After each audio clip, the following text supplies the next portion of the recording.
Welcome to the first episode podcast of Real Talk Sports Entertainment. I am Jeff Dennis, and along me is Ian Holt and Kevin Alice.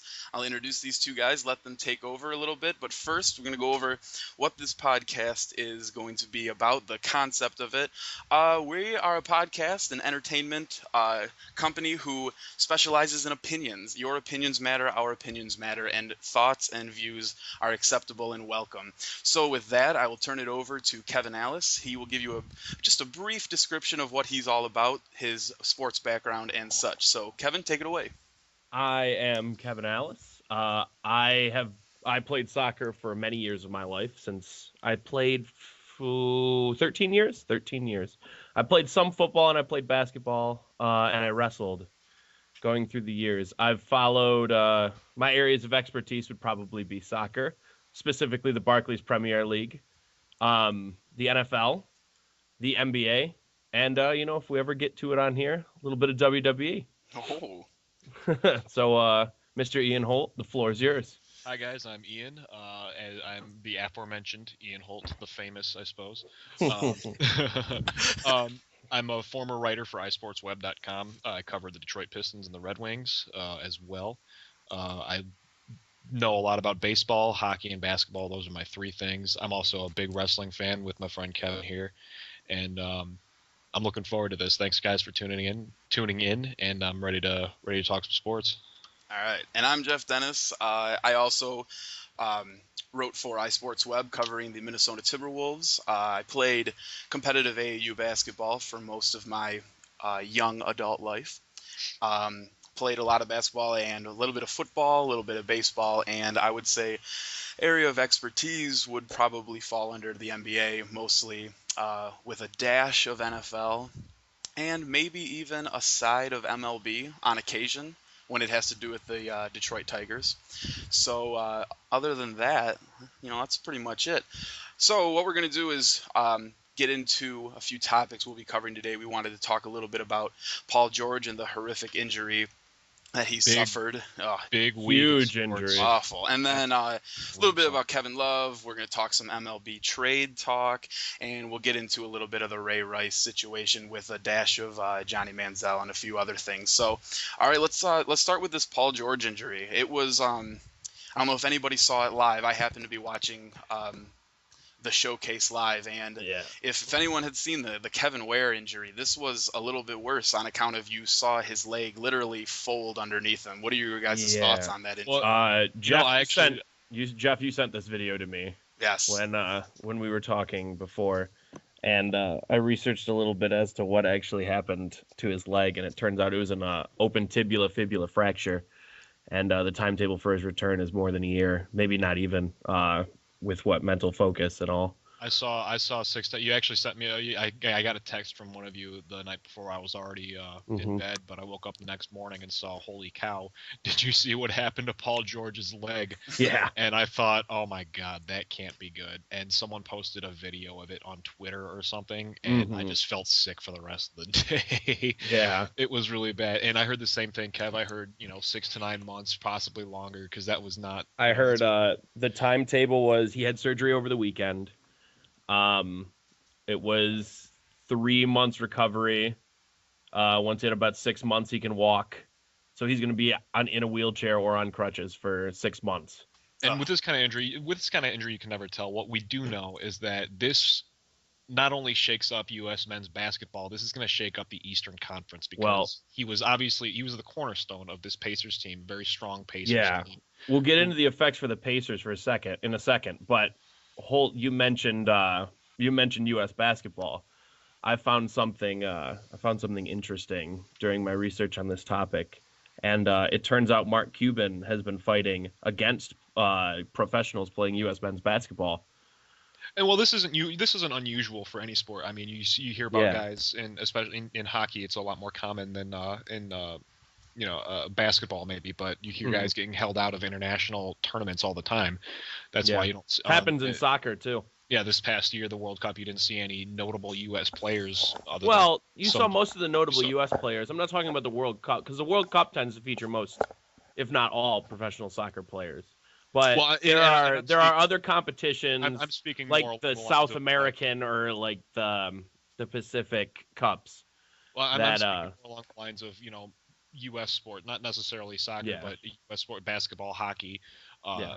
even baseball. You'll Hmm. have GMs and owners holding their players out Oh, absolutely. to prevent exactly this kind of thing. Hmm. Right. Yes. And And yeah, the Mark Cuban had been fighting against that. Go on, Jeff. yeah, I think the big thing with the USA team is obviously you don't want to lose a player on the roster, but luckily, well, it depends how you look at it too, because this isn't even Olympic play really. This is the World Cup FIFA. of basketball, the FIBA Cup, and I mean, to be quite honest, in terms of the NBA, it's pretty meaningless.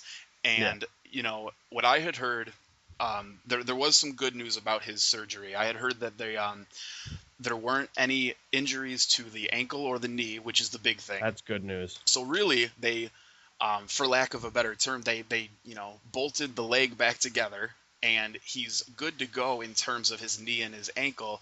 It's now just recovery time. However, um, there were reports saying that he is definitely going to miss all of the season, and it's Hmm. unfortunate because I think the kid's 22 or 23 only, and he's pretty young. he's a solid NBA player. I'd say definitely top 15, maybe top 10, and we don't it's going to be a thing if this kid can even walk again, let alone play in the NBA. So I mean, Hmm. it's pretty rough for his future, and definitely a loss for the Pacers. So if you guys want to get into the implications of the Pacers losing him, which is really the main concern, because FIBA Yeah. basketball is kind of meaningless right now in terms of the NBA.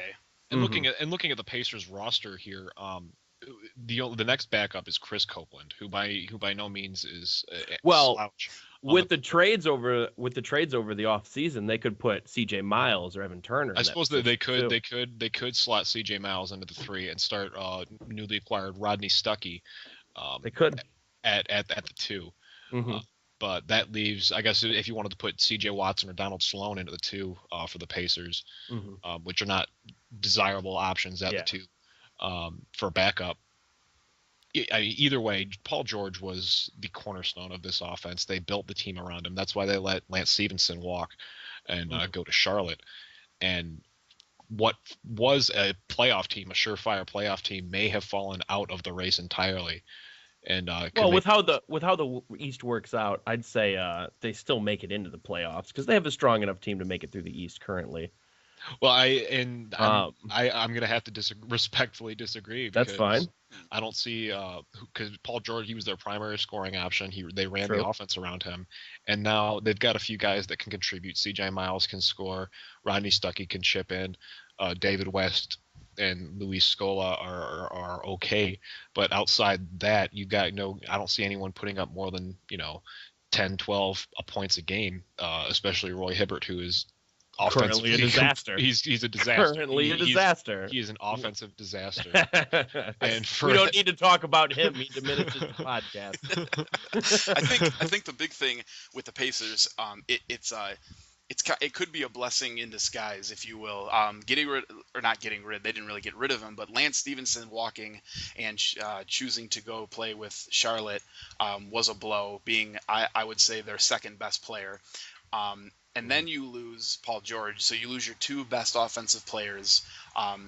I personally don't think that. I think if they do get into the playoffs, they're definitely an eighth seed. However, I think seventh or eighth. yeah, like bottom of the pile type of deal. Yeah. But I think it could be a good thing for the Pacers because if you watched their meaningful games last season, especially in the playoff run, they relied so much on Paul George and Lance Stevenson to do everything and pray that Roy Hibbert did anything. So maybe this will get some of the other role players to step their game up and become more contributing to the overall effectiveness of the team in terms of scoring and defense, because they're going to lose, they're going to lose 35 to 40 points a night from those two, Lance and Paul George. And Paul George is a stud defender. So a lot of these guys are going to have to step up, and I think this is going to make Evan Turner a better player.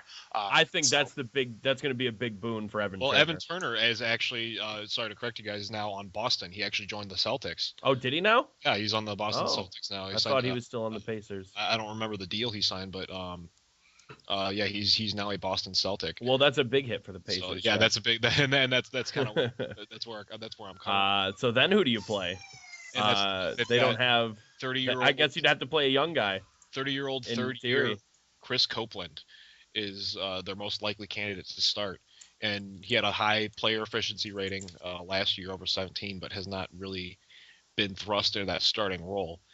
Mm-hmm. And so their biggest weakness is easily at small forward. Um, and it's going to be tough. It's going to be tough for them. They don't really have a number one scorer or anyone that they'll be able to rely on a night to night basis like they did when they had Paul George and Lance Stevenson. Mm-hmm. And in a nutshell, I think they're going to fall hard, especially with the Bulls are going to be really nasty. The Cavs are going to be really nasty.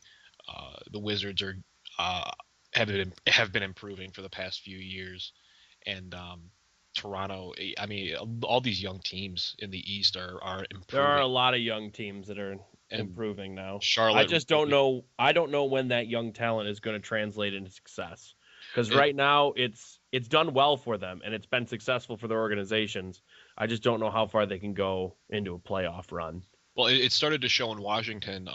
Very tough series in the first round last year, Yeah. and Charlotte especially is really coming into prominence. They've got a lot of young guys, young draft picks. Atlanta has been solid, even though they did play under 500 last year. That was good enough to make the playoffs in the East. Yeah.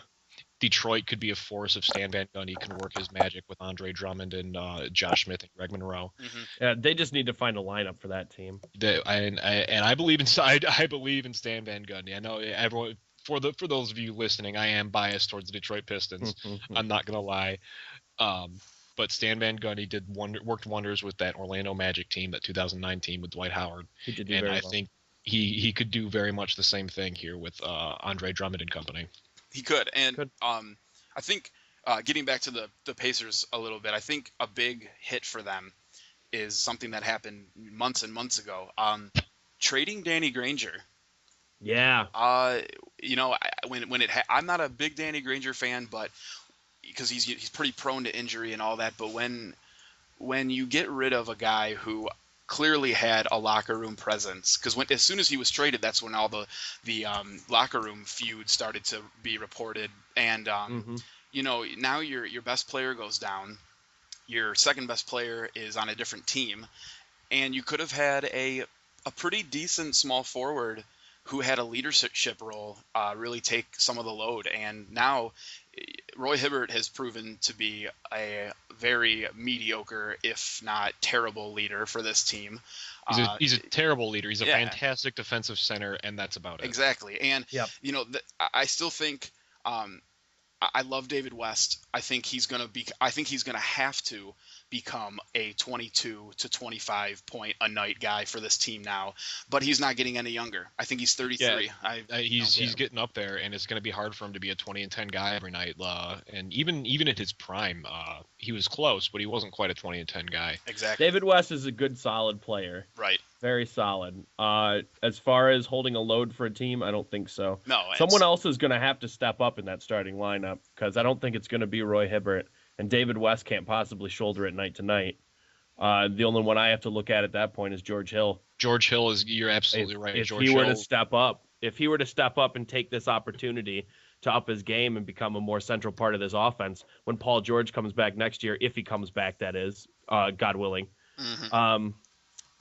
Then George Hill would have improved throughout that year of just starting and being a scoring option. They could have a force. He will be the X factor for this team. Yes. Absolutely, that's for sure. And I think that's who you got to look at for this Pacers team. Yeah, and let's not overlook the brilliance of one Larry Bird. I think losing Lance, and they were not planning to lose Lance. It was a shock for Larry Bird, and I feel like with losing him and now this injury and trading away Danny Granger, I would expect Larry Bird and that front office to try to come up with something in terms of a trade or a big free agent signing, maybe bring in a veteran. I don't know who that would be, but they definitely need a They leadership need a locker presence. room leader. Yes, absolutely. And maybe that isn't this season. Maybe we've been saying, the Pacers role players get a little more playing time, a little more experience, and Paul George comes back healthy next year, and they make a big signing because in the East, because the East is so pathetic.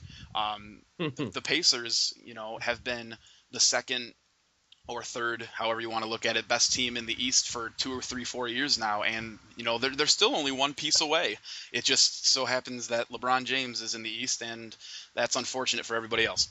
Yeah, I couldn't have said it better myself. Yeah, really. So speaking of Speaking of LeBron, that, we're all thinking the same thing. Yes. Kevin Love. What's going on with Kevin Love? I don't know about. I'll let you guys take the lead on this for a second, but I think I know exactly what's going on. Ian. Well, I'm just gonna call you Hulk because that's what we call you. They call me Hulk. Yeah. So what do you think's weird. going on with Kevin Love right now? Well, the trade, I mean, from what I've seen, and everyone's seen the same rumors. You've seen it on ESPN, you've seen it on SportsCenter, you've seen it everywhere. This trade is it's going to happen. And Andrew Luck, oh boy, Andrew Wiggins cannot be traded until, I believe the date is August 15th. 23rd. 23rd. Thank you. And that's NBA rule. You need to wait 30 days after signing a guy before you can trade him. And I see Andrew, from what I'm hearing, I'm sure you guys have heard the same thing. Andrew Wiggins, I almost said Andrew Luck again. Andrew Luck, Anthony Bennett, and a first-round pick for Kevin Love. Mm-hmm. And I don't want it to happen. Okay. I was really excited when I don't know the exact details of the new CBA. I don't think anyone alive does, but I knew that the basic principle was to create a more competitive playing field. And I think this year, based on if teams were to stay, if teams were locked up this year, I think the CBA would have worked. I see a much more competitive East and a much more competitive West. The Rockets still have each team has about one or two true superstars or a solid core of players. And Cleveland gets Kevin Love, and we've got another dominant team in the East. Who could really beat that team in the East? Who could really stop that team? Right. Kyrie and Kevin Love and LeBron. You've got 3 top guys at the top of their positions, not just in the East, but in the entire league. And it's going to be unstoppable. And we're going to see 2 more years of one team dominating the East. And I don't want to see that. Speaking of 2 more years, actually, Holt, from what I've seen from reports is whoever gets Kevin Love, Love said he's not guaranteeing that he signs the contract extension. His contract's up next year. So that is true. Whatever team gets him might only get 1 year out of him, and then he's going to go off and sign a max deal. That is true. Because I imagine that's what he wants to do, to get paid. And here's my counterpoint to this. Kevin Love's a smart guy. The new TV deals kick in 2 years. Mm-hmm. That's why LeBron James only signed a 2-year deal, because he got his max contract for 2 years. That's smart. And these new deals are expected to up the salary cap by about $25 million. So if he signs a 4-year deal next year, or a 5-year deal, a 5-year max deal, his money, it's going to look like chump change compared to the deals that guys are getting once the TV revenue kicks in. Yeah. So I see him maybe signing another year with the Cavs, and then getting his max, and then maybe going after his max contract. Take it year to year until he can get what he believes he deserves. And frankly, he deserves to be one of the highest paid guys in the NBA. He does. He deserves to be one of the highest paid guys. So we're all thinking Cleveland, obviously. Yeah. Where we're thinking he's going, but let's talk other possibilities. Jeff, where do you think you could see him otherwise? Well, where else would he fit? I think the only other option was going to be Chicago, and I think that has been put to rest by Chicago signing Pau Gasol. They put some money into him, and I think the Kevin Love deal to Cleveland has actually been at least like a verbal agreement, like a gentleman's agreement, ever since LeBron came back to Cleveland. Because if you read LeBron's letter that Sports Illustrated published, he talked about the young players he wanted to play with, and he yielded to. He didn't mention Andrew Wiggins or Anthony Bennett, which happened to be the 2 players on the trading block. And the Minnesota Timberwolves, I believe it was 2 days ago, issued a statement saying they believe that Kevin Love will be traded by the 23rd or 24th of August, and the 23rd is the day where the Cavs are allowed to trade Wiggins. So I think this is going to happen. I think everyone's known it's going to happen, and I agree with Holt in respect to not having any more of these super teams running the table. I am incredibly biased towards Kevin Love. I will root for whatever team he's on, but I do think Kevin Love, LeBron James, and Kyrie Irving will be the most threatening big three the game has seen since maybe a Kobe, Shaq, and insert player here. Insert other Lakers player from those championship teams. Yeah, because now you got what's LeBron's biggest problem his entire career, including Miami, is he has to do all the rebounding, he's got to do all the scoring, he's got to do all the passing and leading to assists. Now you have Kyrie, who I believe is a top 5 point guard, and he's going to be one of the best players in the league within a few years, who can pass the rock. He's a great distributor. He's got to work on his defense a little bit, but that's besides the point. LeBron James can do it all, and now LeBron has the best rebounder in the game and a great 3-point shooter. So you figure LeBron does not have to grab 12 rebounds a game anymore. He doesn't have to dish out 8 to 10 assists. LeBron will lead. If this happens, I think LeBron will lead the league in scoring, because he finally will have 2 players who don't have to be the man at all times. And I think Kevin Love, I don't know about Kyrie, but I think Kevin Love has the mental fortitude to realize I'm playing with the best player in the world, possibly the best player since the emergence of Kobe Bryant, and we're going to go win a championship. And he can take that backseat, and they're also 2 completely different players. Kevin Love is more of a banger in the post. He can shoot the 3, but he doesn't handle the ball a whole lot. Whereas Chris Bosh and Dwayne Wade both liked having the ball in their hands. They liked being able to pass it. They liked having that freedom to dribble. Kevin Love can understand he just needs to get open and he needs to post up. That's his job. And then you'll have 2 important feeders in both LeBron and Kyrie. Exactly. 2 different people can get it to you immediately. Exactly. The big question is whether Kyrie and LeBron will be able to coexist. That's the question on my mind too. Obviously, I think they will. They're 2 superstars, but it's going to be very interesting to watch. Even if Kevin Love doesn't, for some reason, end up in Cleveland, Kyrie, that dynamic between Kyrie Irving and LeBron James is going to be compelling television. Yeah, just like Jeff said, basically the only place he probably otherwise could have ended up was Chicago. But I know the Warriors were lining up a deal at one point too. Well, and that's the Warrior deal was crazy to me, because Kevin Love has said openly that when his contract is up, if he's still with the Timberwolves, he's testing free agency and he's going to be on a different team. The Warriors offered David Lee and was it Clay? Clay Thompson. Clay Thompson. Yeah. And I think a draft pick for Kevin Love, and the Timberwolves said no. Well, actually they were offering Harrison Barnes. The holdup was the Timberwolves wanted Clay Thompson. And they weren't willing to give up Clay. Okay. And understandably so. They weren't willing to put you don't want to give up a great shooter. And that backcourt duo of Steph Curry and Clay Thompson. And then on the flip side of this trade, the Timberwolves, I honestly think this would be a win for both teams. Because you get the Cavaliers would get Kevin Love, and granted, I think Andrew Wiggins has the potential to be a top 10 player, but we don't know what he is. We know what Kevin Love is, and you trade away Andrew Wiggins, you get the best power forward in the game, and then the Timberwolves get the number 1 draft pick, and he's only, I think, 18 or 19, and something like that. And the Timberwolves, Minnesota is a place. It's not LA. It isn't Boston. It's a place where they need a superstar. They don't have a big market.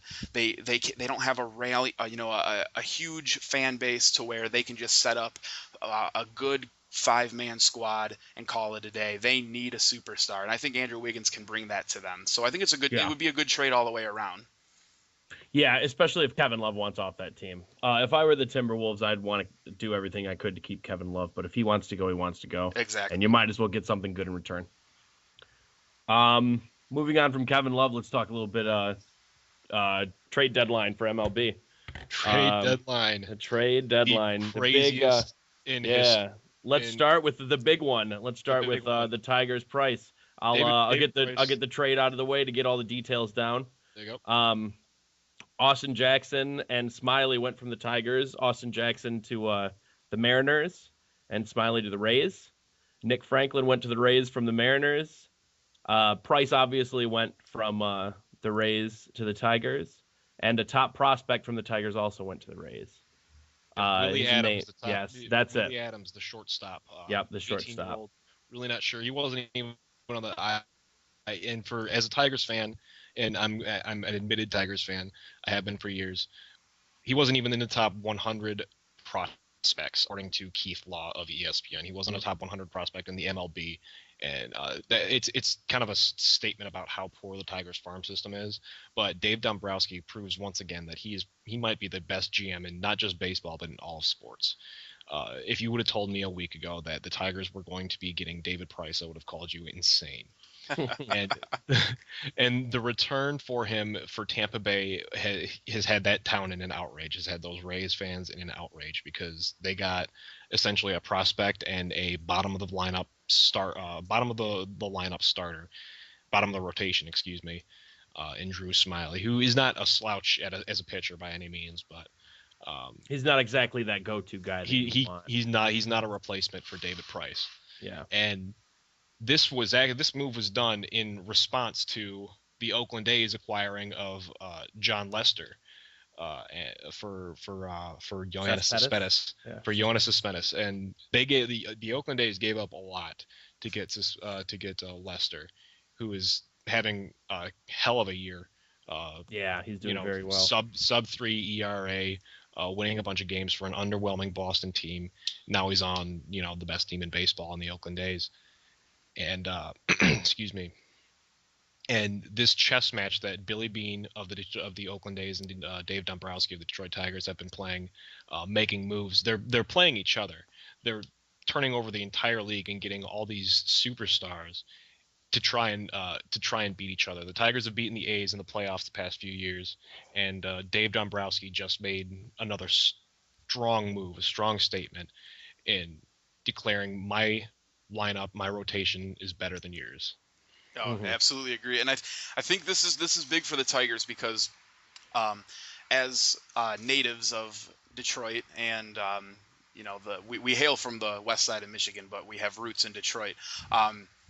We look at the Tigers every season for the last maybe 10 years, and it's the same old story.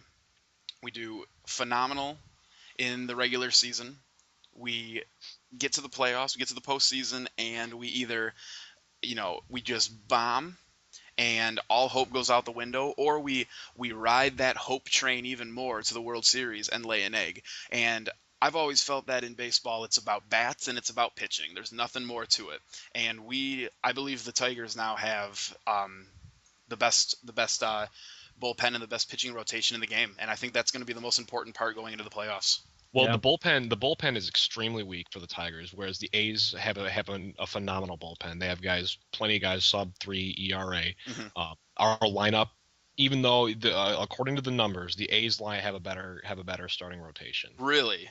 But yep, and I'm looking at the numbers right now. But the Detroit Tigers have the three previous Cy Young winners. We have the three in a row Cy Young winners. Max Scherzer winning it in 2013, David Price in 2012, Justin Verlander, who also won the MVP that year, in 2011. Miguel Cabrera's won the past few MVPs. Victor Martinez is having a career year at age 36. Victor Martinez is having a stellar year. JD Martinez, the second Martinez, came out of nowhere and is hitting .318 with 15 home runs. Rick Porcello has broken out. Anibal Sanchez has been fantastic as always. But our biggest weakness right now is definitely our bullpen, which Tigers fans like to think that Dave Dombrowski just ignored at the trade deadline, and which just isn't true. Mm-hmm. A few days earlier, he'd acquired Joaquim Soria, who was saving games for the underwhelming Texas Rangers, and now instead of going after bullpen, he just added another superstar starter, probably a top 5 pitcher in the league today. And that's the big thing is you get to the playoffs because the Tigers are going to win the AL Central. Yeah, that's undoubted. The Kansas City Royals they're too young. They're not going to have a shot. And they're not yet. They will. They're the cute team of they're the division. They're the cute team. They're the team that you look at and say, oh, they're trying. Well, my comparison for it is a lot of people going into this World Cup this previous year went to Belgium because of their young great squad, and they all called them the hipster team. Yeah, there you So Kansas is essentially the hipster team of baseball. There you go. But Yeah. with the Tigers, I mean, you've got the better lineup, you've got the better rotation. Defensively, we're not great. Torrey Hunter is a former Gold Glove winner, like perennial Gold Glove winner, and not as strong as he used to be. That happens when you get to be 39 years old as a professional athlete. Raji Davis is not a fantastic defensive center fielder. JD Martinez is nothing special defensively.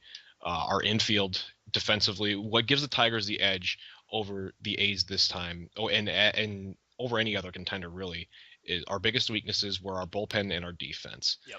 And while the bullpen situation hasn't changed, our defense is much stronger. We've got Miguel Cabrera playing his natural position at first base. We've got Eugenio Suarez and Nick Castellanos playing shortstop and third, where even though their bats aren't connecting as well as we'd like them to, we don't need them to. They're there to play defense. They're there to make plays. Alex Avila is the same way. He can call the game. And I hear fans, complaining about Avila's batting averages and his power numbers. The fact is he's one of the best defensive catchers in the game, bar none. He can call a game. What the reason our starting rotation has been so good has been because of Alex Avila. He can catch everything you throw at him, and he can call the game like a champ. I totally agree. And I think this pitching, like we've kind of talked about before, just reiterating, is gonna make the difference. David Price is gonna make the difference for this team. However, we can talk about it all we want. We can speculate, we can make predictions and set expectations, but this Tiger team, at least in my mind, there's no excuses anymore. It's time to go out and prove that we are one of the best, if not the best, team in baseball, and we do have the best player in baseball. I think undoubtedly the best player in baseball going right now. So I feel like it's do or die right now for the Tigers, and they've ripped the heart out of Tiger fans for the last few years, and I think it's time that they prove themselves. What do you guys think? This is their year. Whether or not they win, I believe they're going to win this year. I've also believed they're going to win, the past 4 years. But I think I agree with you. This is the year that they have to win. They've got maybe one more good year. They've got the strongest team they've had since they started contending. This has got to be it. Yeah, I think the Tigers have got to take it all the way this year. If they don't, it'd be nothing more than a letdown. And what because anything less is disappointing. Yeah. For a former Cy Young winner, and now he's going to get a ton of run support on the Tigers. He didn't get as much on the Rays. I think this was an awesome trade. It might be tough to replace Austin Jackson in the center field, but I'm sure we'll accommodate with a great pitcher. And to that point, Raji Davis is actually hitting a lot better than Austin Jackson. Yes, he is doing well. That's something people don't realize. He's averaging 305 right now. After last night's game, he had a 3-hit game. He's averaging 305, 6 home runs, 36 RBIs. Yeah. And he's no slouch defensively. He's not a slouch, no. And he can. I've been wanting Raji Davis, as great as Jackson was. I've been wanting Raji Davis to be the everyday starter for quite some time, just because he's hitting well above his career averages right now, and he can steal bases, which is something that Jackson never did. Yeah, that was another big weakness the Detroit Tigers had, was the inability to play small ball last year. No, undoubtedly. And go ahead, Jeff. Oh no, I was gonna switch over to something else. Keep going. Okay, well, and now they're no longer a power hitting team. They can hit for power. They've got Victor Martinez 2 home runs away from his career high, and Miguel Cabrera's numbers are down, but he's still going to hit 25 plus home runs and hit over 315. Mm-hmm.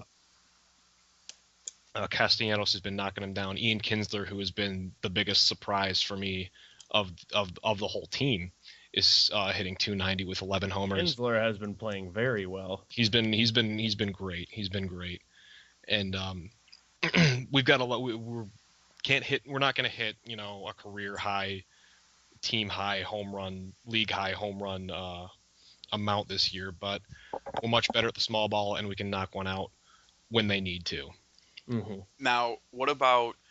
I feel like the flip side of this trade hasn't been discussed enough. What about the Rays? They trade David Price to arguably the best or second best, wherever you want to look at it, team in the MLB. And what do they get back? What are the Rays looking like now because of this trade? Well, the Rays are not in good shape. They're a small market team, um, and they have been for years. They've always managed to stock up on prospects and pay the young guys, uh, and manage to stay competitive. But as of right now, their rotation is they lost their guy. They lost David Price. In the relief in the bullpen, they're okay, but their lineup isn't great. You've got Ben Zobrist, who is a solid hitter. He's hitting 279 with 9 home runs right now. Evan Longoria is obviously the star of that team. Mm-hmm. Desmond Jennings can contribute. Matt Joyce can contribute. But outside of those guys, you've got no one to really take over in crunch time. Evan Longoria is underwhelming this year at the plate. Their pitchers are collectively, the ERA is not great. I think let me check really quick here. So do you think this just takes them back to rebuilding?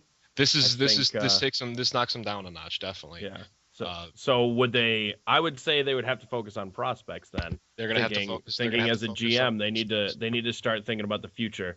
They're 54 and 57 right now. Yep. They are in contention. I don't see it happening. Probably not. Not with this trade. Too many good teams in the East. Toronto's knocking on the door. The Angels are knocking on the door. Even Kansas City has a shot at making that wild card. New York's working its way back into contention in the AL. Tampa Bay just kind of shot themselves. And they didn't get the return that they needed. I don't know how Dave Dombrowski convinced them to make that trade, but the Tigers are the better off for it. I guess that's a great point. I look at this trade and I don't get it from the Rays' point of view, just because I get the rebuilding thing, but I mean they're right on the door of 500. It's like, yeah. To me it's kind of counterproductive. You're right at 500 just about, and it's like you're throwing in the towel and say, I guess we'll play for next year.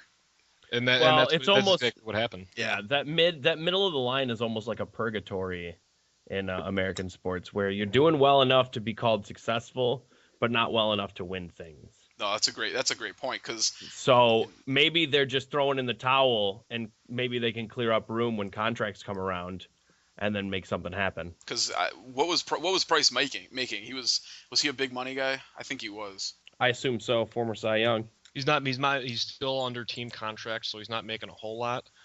He's eligible for arbitration next year. We should see him get a raise anywhere between 15 and 20 million a year. But he is eligible to enter free agency after the 2015 season. So effectively, what we have out of David Price is not only another arm to throw in the World Series. He'll be our number one pitcher for Game 1 of the playoffs. He'll be our number one guy, Max Scherzer, Anibal Sanchez, and then I can't believe I'm saying this, either Verlander or Porcello as that fourth guy in the rotation. But David Price will be our number one guy, and if Max Scherzer goes somewhere else this year, Boston, David Price will be there to replace him and keep our lineup. That's what we really needed out of this trade deadline, was to protect ourselves from the impending doom of losing Max Scherzer. And that's the biggest. So he provides some security, and it's hard to think of David Price as a security guy because he is so good, but that's really what he is. He's here. He's got two priorities. He's here to help us win a World Series, and he's here to protect us in case Max Scherzer leaves next summer. Yep. Yeah, absolutely. And speaking of Scherzer, with his, I think we all figure he's going to be heading out and looking for the big payday type of thing. Oh yeah. But I was talking to a friend about this about a week ago, and we both agreed that you're going to lose him. This is kind of like the Kevin Love thing with the Timberwolves. Why didn't the Detroit Tigers try to trade him and get as much value as possible because you know he's going to leave. And that sounds crazy because he's such an amazing pitcher, but thinking long term, I mean, I feel like it would have been a smart move to at least explore the trade options. What do you guys think? Realistically, I imagine they kept him just to bet on that World Series win this year. Yeah, They're betting. Yep, they're They're playing. betting on 1 year, They're in full win which is now a risky mode. bet, but Like they Mike can do it. Ilitch, Mike Ilitch is full on win now mode. He wants that World Series ring. And they're also betting that they can keep him. They still think there's a strong chance that they can sign Max Scherzer to an extension. And even Scott Boras, his agent, has said that's not out of the realm of possibility to keep Right. for Max Scherzer to stay in Detroit. I personally see Scherzer heading for greener pastures next year. I would love to see him stay, but at this point, we've got the Detroit Tigers have so much money into their free agent pool already in their fourth highest payroll in baseball, and it's hard to see them handing out another 7-year, $180-200 million deal. No, completely agree. Completely agree. All right. So what about expectations for maybe David Price and the Tigers? What are your expectations for the postseason, and what do you think will realistically happen with this team hopefully come World Series time? I personally I'd love to see the Tigers win from Detroit, and everything, but I have it in the back of my mind that this is a team that has let me down in the past, and I don't want to get my hopes up, but the roster suggests that this is the year. So I say they have the potential to win it. They have the lineup to win it, the pitching to win it, and obviously Miguel Cabrera, but I don't want to get my hopes up. What do you guys think on that? I'm basically in the same boat. Yeah. Teams to watch in the National League. You've got you've got two teams you're looking at. The Dodgers and the Brewers. Right now, St. Louis is making a strong push. They acquired two strong starters, two strong arms from Cleveland and Boston both. Mm-hmm. But really, this is the American League's year. It's either going to be Detroit or Oakland heading into that World Series. And I think I'm betting on Detroit. I'm putting my money on Detroit. They've got the better rotation. They've got the better lineup. And too much emphasis is placed on defensive ability, especially in a small park like Oakland, the Coliseum there. And as good as the Dodgers are, as good as some of those NL teams are, they don't stack up to Detroit or Oakland. That's why that's all you hear about anywhere you look is Oakland and Detroit. Those are the teams to watch, and those are the teams. One of those two is going to be winning the World Series this year. Yeah, I can totally see that. All right. So moving on to something that's not totally relevant at the moment, but we're only maybe about a month out from the start of the NFL season, and a little less than a month. I think. Less than a month. Yeah, It's going to be a great NFL season like always, but we have a lot of controversy circling the NFL right now. Already. It didn't take long. No, Johnny Manziel hasn't even thrown a football.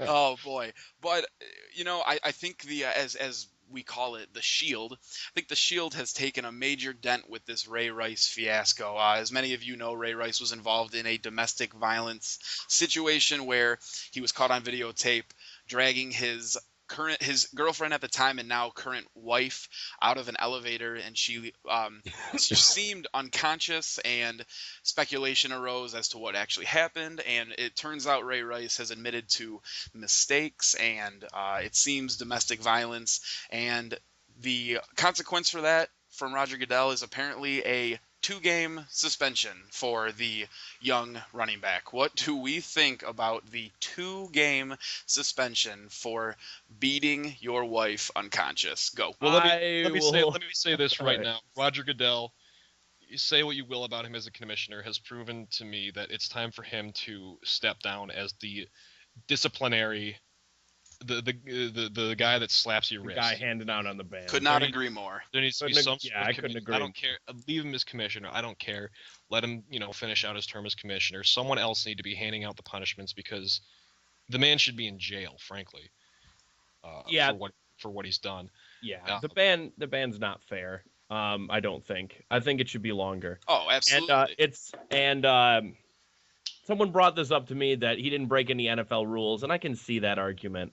But this is the sports game for the NFL is a business, and assaulting a spouse is terrible business. and especially coming from such a high caliber player like Ray Rice. So why is it he's only getting 2 bans? I mean, Suarez has gotten in soccer at the World Cup. He bit someone and got. He didn't beat anyone unconscious. He literally just bit someone and got a 4-month ban.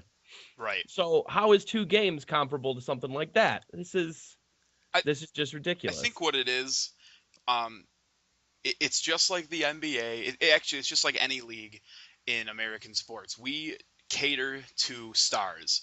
We we run our sports organizations like a business, and Ray Rice, at the end of the day, makes money.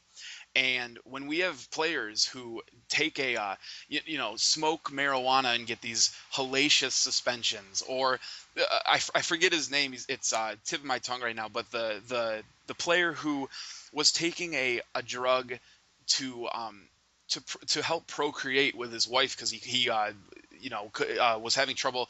His wife was having trouble getting pregnant, and he was Oh taking yeah, yeah I know what you're talking he was about. taking a drug to hopefully have a child, and he was suspended for I believe 4 games. It was 4 games. It was 4 games. And we'll get into the Josh Gordon stuff in a little bit as well, but 2 games. This sends an awful message to women. It sends an awful message to kids who are looking up to these players. And granted, I felt Ray Rice's apology was from the heart. At least his second one. His first one was an absolute joke.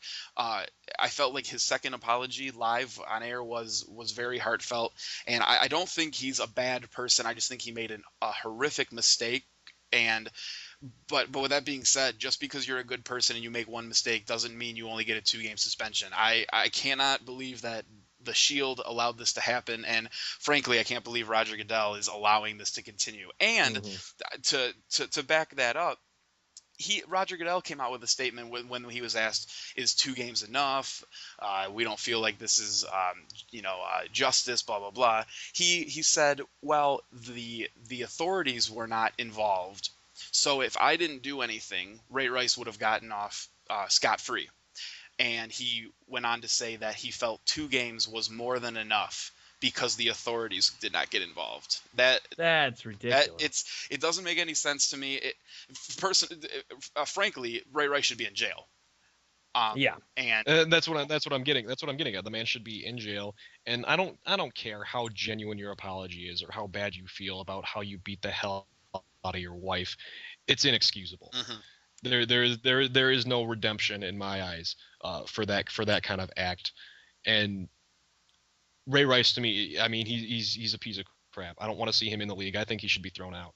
And maybe I'm taking this too far, but I don't see him having a place in the league. I don't see any place in the league for that kind of behavior, and especially such a high profile athlete. These guys, like it or not, they are role models. Mm-hmm. That is they're entertainers and they're role models. We are such a sports obsessed nation that kids growing up look up to these guys. They don't look up to their parents. They look up to these professional well, we're an athletes that are on entertainment TV. centered Exactly. nation. They look up to and these this people that they happens see to on sports. television. This happens in entertainment, These like doing- Kanye West or stuff like that. And Yeah, and they watch these people do amazing things on television and the radio and the internet, and kids see these and they imitate real life. They don't know any better. They think that's what it takes to be successful. That's how they're going to act. That's how they're allowed to act when they're successful, and it's unacceptable. It can't happen. It absolutely, and I think it's absolutely unacceptable. I think a big thing too to remember is when we look at other players' suspensions due to violent acts, even on the field, Ndamukong Suh, the infamous Green Bay Packers stomp. The stomping. Yes, the 2-time stomping. He for the stomp against the Packers. What was his suspension? It was I think he only got one. I think he only got 1 game. I could be wrong about that. And I thought it was 2, but it was something on par with whether it was 1, 2, or 3. And I think the NFL's biggest mistake is they release statements saying that when we compare what Ray Rice did to other players' suspension, this seems fair. And when you have a player on the field who commits a violent act, what Sue did was inexcusable and it was ridiculous. However, it was on the field, it was during play. And he shouldn't have done it, obviously, but emotions can get the best of you on the field and blah blah blah. However, this was an off the field issue, granted, but you hit a woman, and the NFL is basically saying that beating your wife unconscious and having a unsportsmanlike penalty is the exact same thing. And it was 2-game ban. Okay. Yeah, I did. Yep, it was I a was just 2-game about to ban. confirm that. Yep, it was 2 games. And yeah, I agree. And I think that's ridiculous. It shouldn't it's just like getting like a flagrant foul. This isn't a flagrant foul. This is get your ass to jail. Right. Exactly. And to put this in perspective, if any of us average Joes, and this goes back to being a sports obsessed, sports worshiping nation, if any of us average schmucks were to do anything like this, we would be in jail. We'd be fired immediately. We'd be shipped to jail quicker than we can say, "Oh no." Yeah, exactly. No, we'd be done for. And instead, all Ray Rice is getting is a slap on the wrist, and then he's going to carry on with his multi-million-dollar contract. And he's going to continue to be looked up to, and unfortunately in a couple of years people are going to forget about all this. Exactly. And that's how it's going to happen, when anyone else would be paying the price for the rest of their life for something like this. And I'm so glad you brought that up, that we're going to forget about this, because as a nation we've already forgotten what happened to Ben Roethlisberger maybe 5 years ago, something like that, with his alleged sexual assault charges. That whole story came out. People speculated, and nothing really came of it. And I think that's the problem, that we're sending this message to kids that just because you're rich and famous and an athlete, you can do whatever you want. And my problem with the whole thing, too, is you're starting to see this type of behavior. Not exactly the same things, obviously, but very similar circumstances occurring in the NCAA, in college sports. 18, 19, 20-year-old men getting busted for drugs or hitting their girlfriends and getting these crazy suspensions, and it's starting to seep into the college game. And from sports back in my hometown, it's these types of things are starting to seep into the high school game as well. So they're definitely it was kind of there when I was playing through my sports, coming through high school. It's this self entitlement attitude that we give these sports figures, and it just, things like this need to stop. But moving away a little bit from that, how do you think this is going to affect the Baltimore Ravens? Not necessarily the 2 games that Rice won't be with them, because obviously that's going to be a big hit to their roster for those 2 games. But when Ray Rice comes back, what do you think this is going to be like for the fans of Baltimore and the team in general? I think it's not going to change a thing.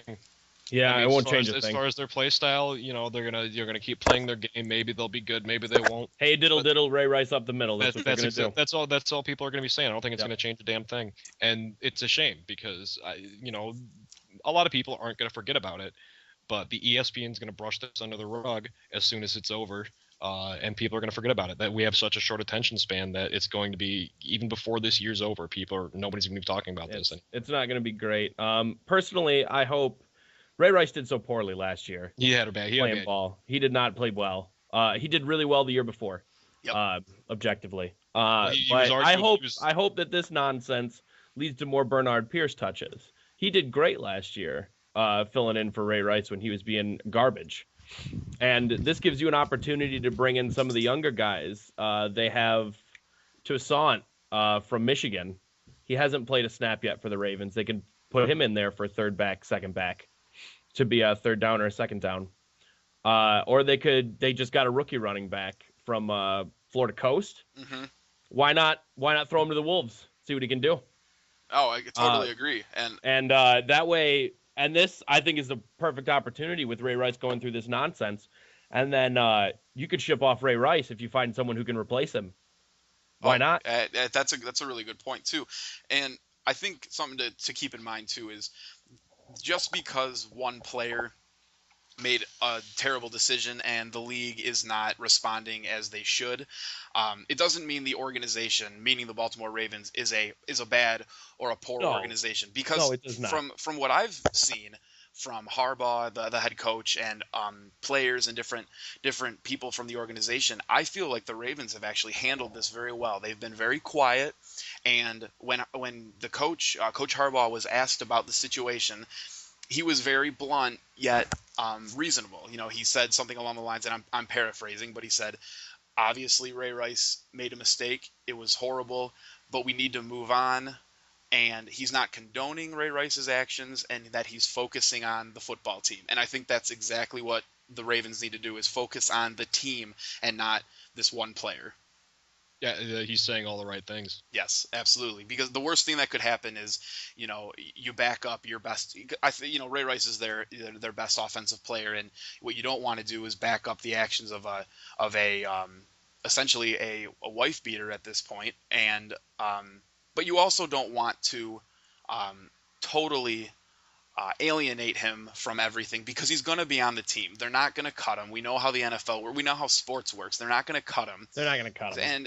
And like we said before, the NFL is a business. And when Ray Rice is healthy and when Ray Rice is on his game, he's one of the best running backs in the league. And the Ravens are not going to dish that for moral reasons and moral standards. Even though they maybe should, it's not going to happen. So I think Harbaugh is doing a good job by kind of sidestepping the questions posed to him in regards to Ray Rice.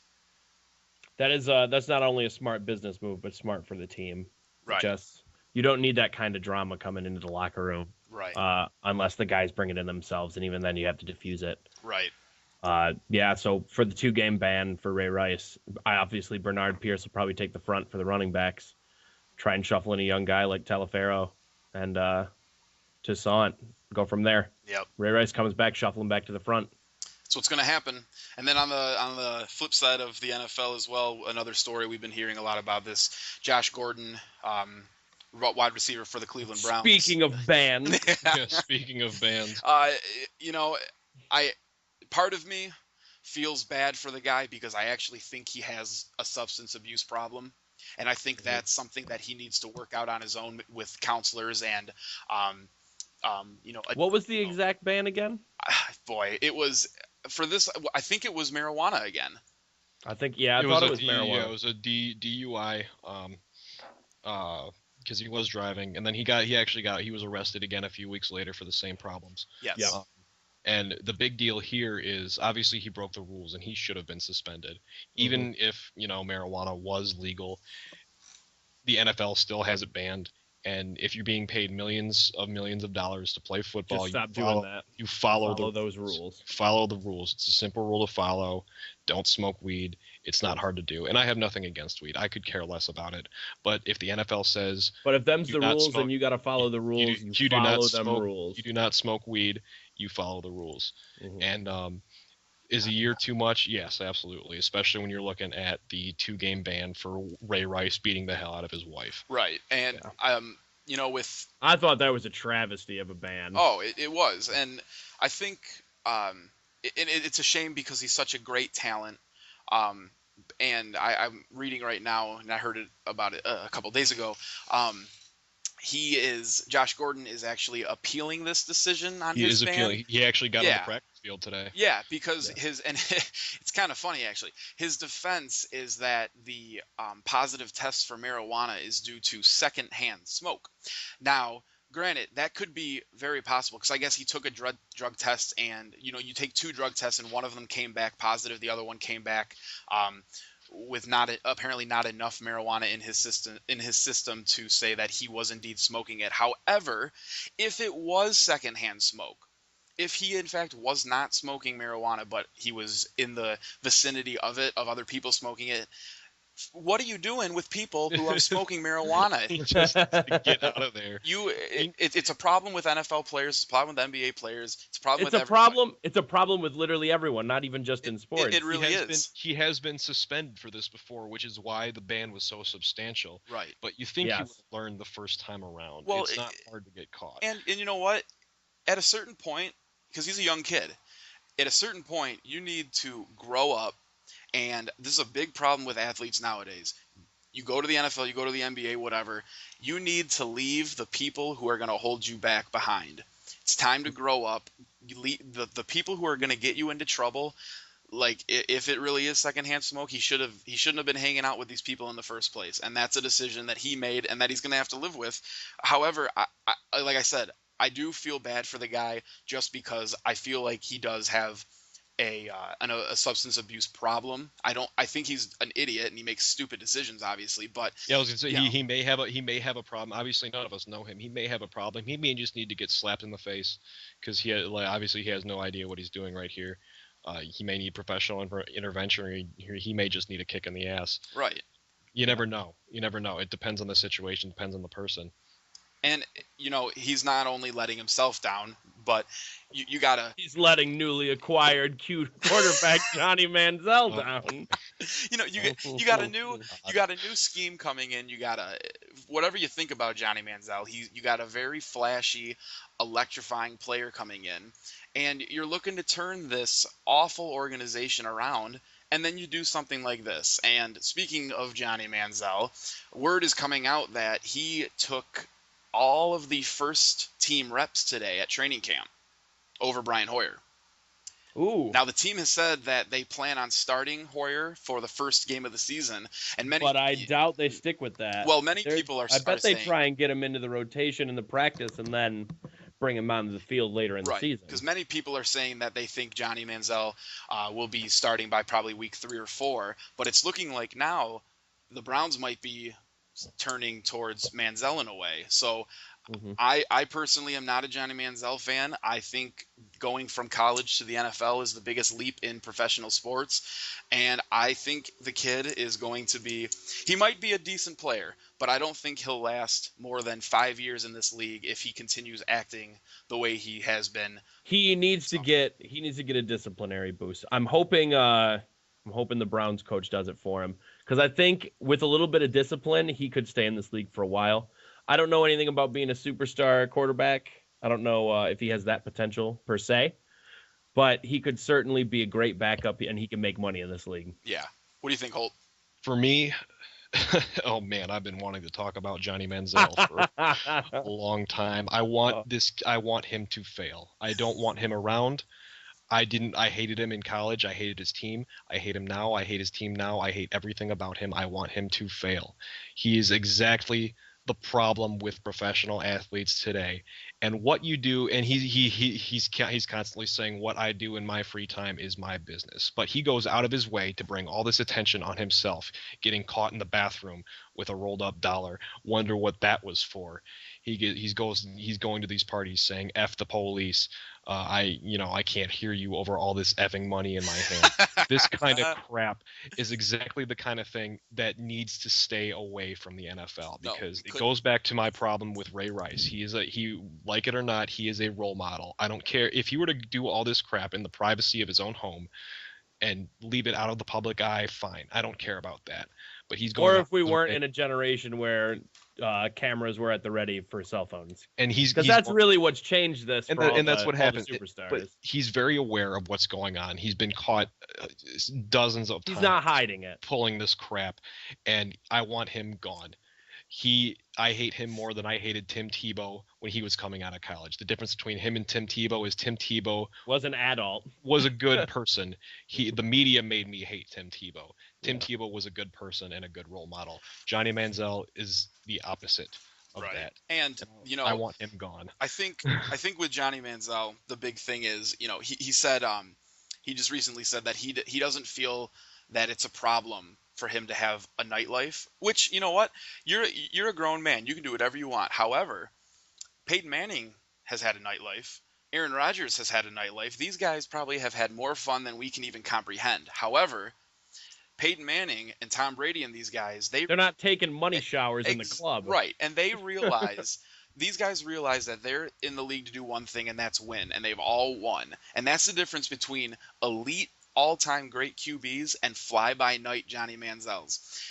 I think Johnny Manziel could be a pretty good player just because the way the QB position is starting to kind of switch from that traditional drop back to more of a scramble, make things happen. Because he's a very electrifying and exciting player.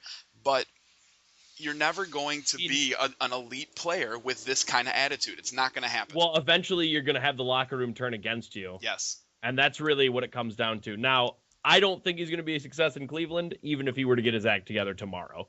Just because he doesn't have the supporting cast. Right. It's just not there. I never saw him lasting as a starting. I think this is a good spot for him. I'll tell you why. First of all, it's small market. Hmm. So it's not that big.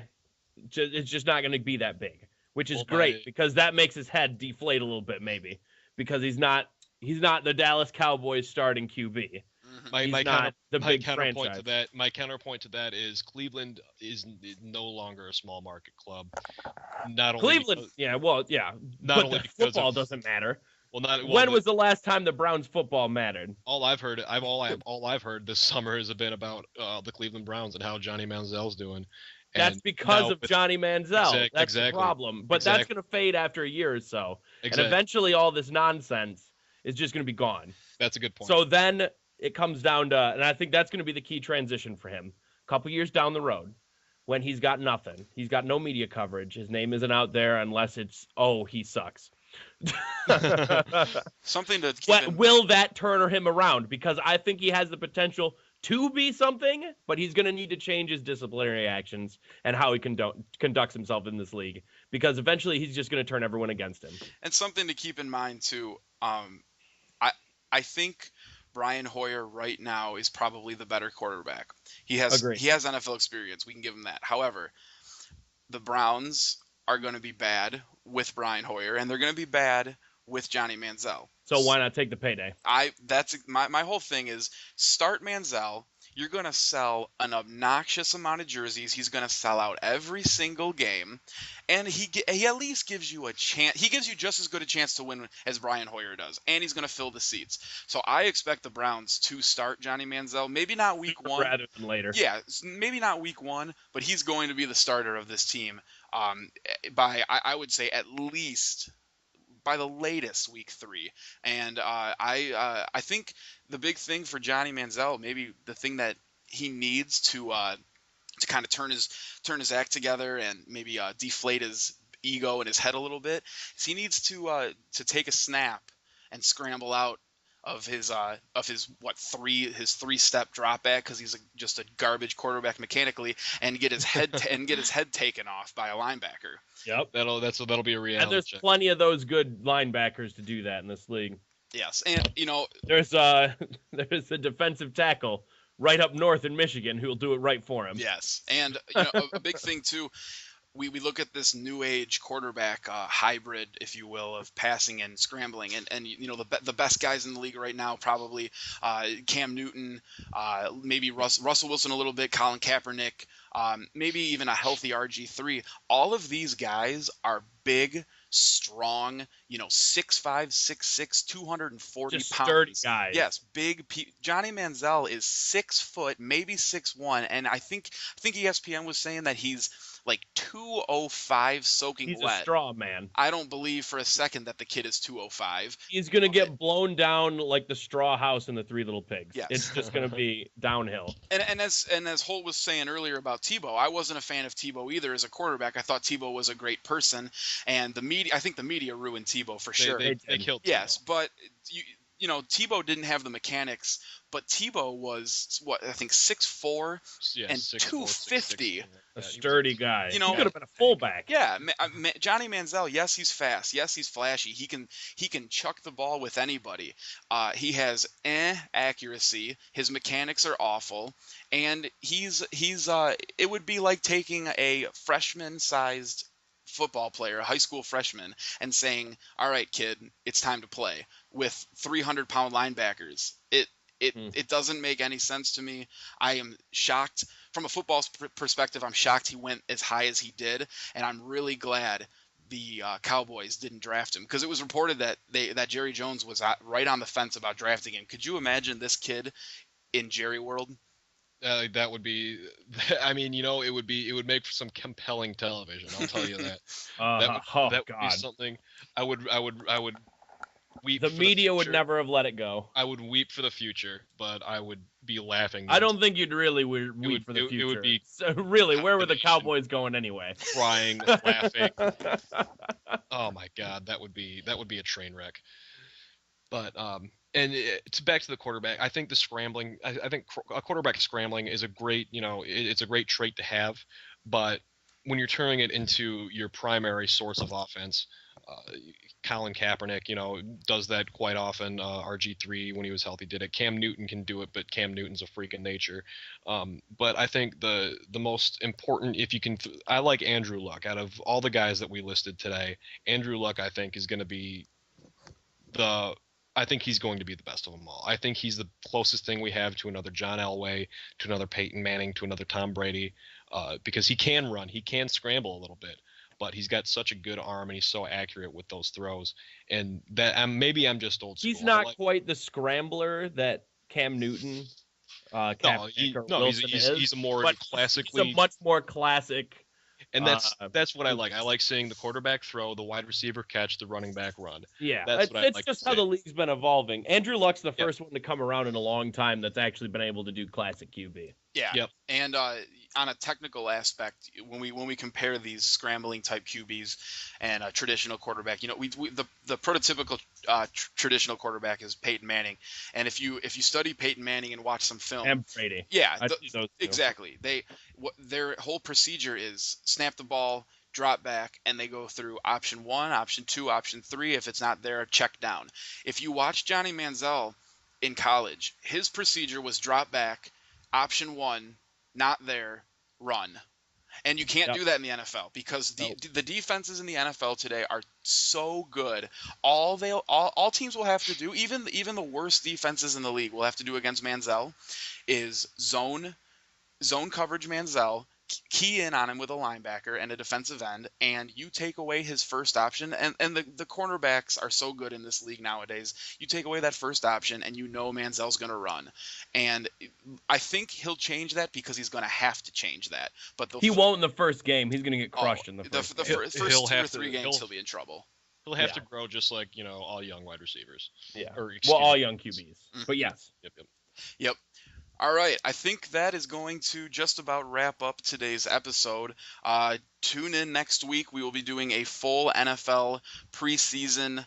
We're going to do predictions. We're going to look at each team, give you some power rankings. We're going to talk about the NFC, the AFC. We're going to talk about which teams we think can emerge from each conference and maybe even a Super Bowl prediction. So I am Jeff Dennis. And Ian Holt. There you go. I'm Kevin Alice. And we are Real Talk Sports Entertainment signing out. Have a good day. Thanks for listening. Thanks, guys. Later.